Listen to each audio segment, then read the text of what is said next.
Good afternoon. How are you? Well, it's an overcast day, but it's pleasant here in Virginia. I had to work this morning, so I'm getting out now. This is my my reward. I apologize to those who hope to see me on MSNBC last night. I'm a victim of whatever the mix of news is, and if I'd known sooner, I would have sent out a notice, but I was there and ready to go, and there was, quote, breaking news. And it was about a story that they'd had earlier, so they wanted to finish it up. And that's just part of the business. I was going to talk about John Eastman, who was the designer, if you will, of a series of scenarios by which Trump could overturn the election, and the presidential election, obviously, and supplant Biden as the person who's going to be sworn in January. And this guy Eastman first thought this was his contribution to the world. Then he told the National Review in an interview, oh, it was crazy, it could never happen, it wasn't a real memo. And of course, he was contradicted by his own 6-page memo, which I've read as well. And then there was a woman, very talented lady, who interviewed him as if she was a supporter. And he basically said, yeah, I was really right, that was really good. Not realizing she was taping it, and then it was played everywhere. So Shakespeare has this quote, guilt spills itself for fear of being spilt. And often a person who makes inconsistent statements, you know, and sometimes it happens, you change your mind or you're clumsy, you really forget something.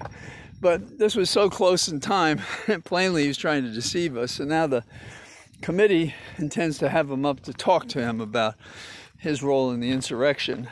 And, you know, in some ways his life is predictable because who did he clerk for? He clerked for Justice Thomas. And while no Supreme Court judge offered me a position, had he offered me that prize out of law school, I would not have been interested. Now, here in Virginia, what do we have going on? Well, we're going to have an active poll-watching group, the Republicans, who are queuing this up for, I guess, a challenge on the results if they lose. And, you know, we have had recounts in the past, and I've had a chance to go around the state in the years I've been here and been a candidate in a congressional race and other local races. So I have a good idea how it works. And it seems to me it's been honest.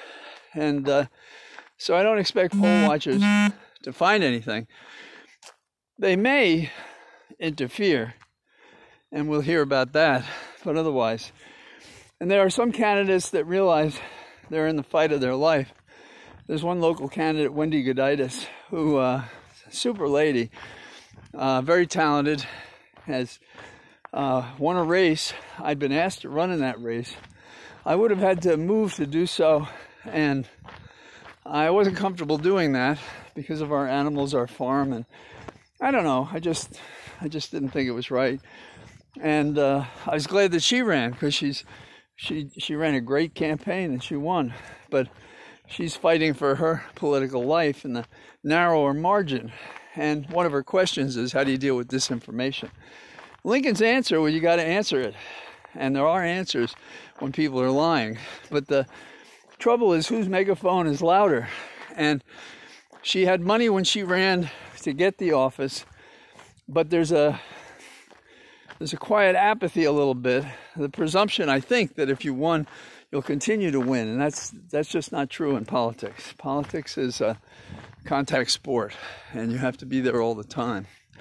So that's one problem.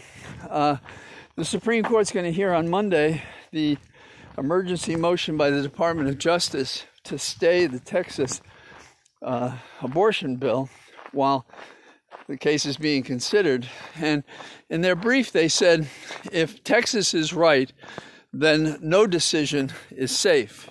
Meaning, in this case, Roe v. Wade, which is transparently correct and on point on this question of how long one may assert control over one's body as a woman.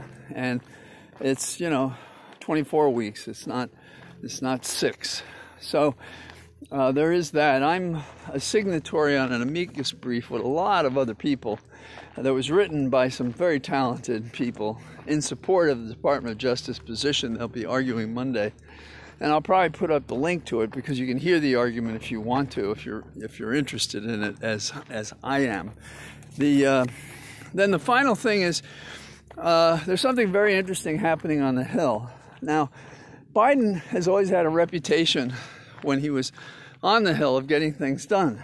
And that's not easy, as you see how legislation is made. And in my cynical predictions, which I hope are proven false, I wondered if they could ever get anything together. And Biden, who's thrown himself into it, seems to be making a difference.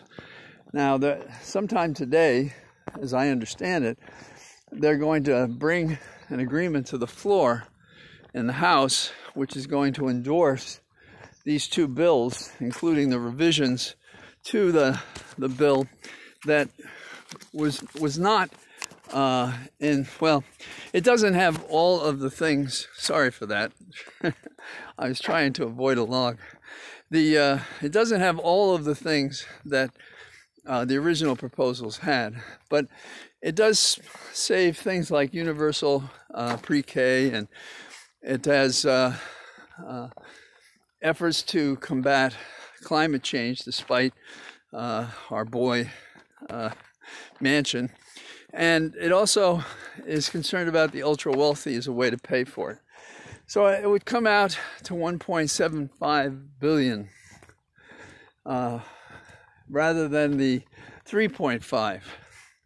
And if you mix that with the million, that's the bipartisan, you get a hefty package of $2.75 billion in reforms. That's pretty dramatic. And that would be a win if they actually can get that to happen. And if you remember, when Biden started this, he was talking about $2.5 trillion. So a fair question will be, if all of this gets passed, did Biden outsmart the Republicans by agreeing to this two-frontal effort to have Manchin work his bipartisan solution while also pushing for the second solution in the Senate that has become $1.75 trillion. So I don't know if there'll be a vote on it, because I think they're going to take the weekend to write the Senate version, because often the devil's in the details. What the bill finally says is going to matter to some, and particularly two people who can sink it in the Senate, that is Manchin and Sinema. So that's the way I look at it. I'm encouraged by what looks like it could succeed in the Senate, and it would be a good send-off in the final days when we're having the elections in New Jersey and Virginia. So that's my thinking for now. I hope you have a good day. I hope you get out, and I'll talk to you tomorrow. Bye-bye.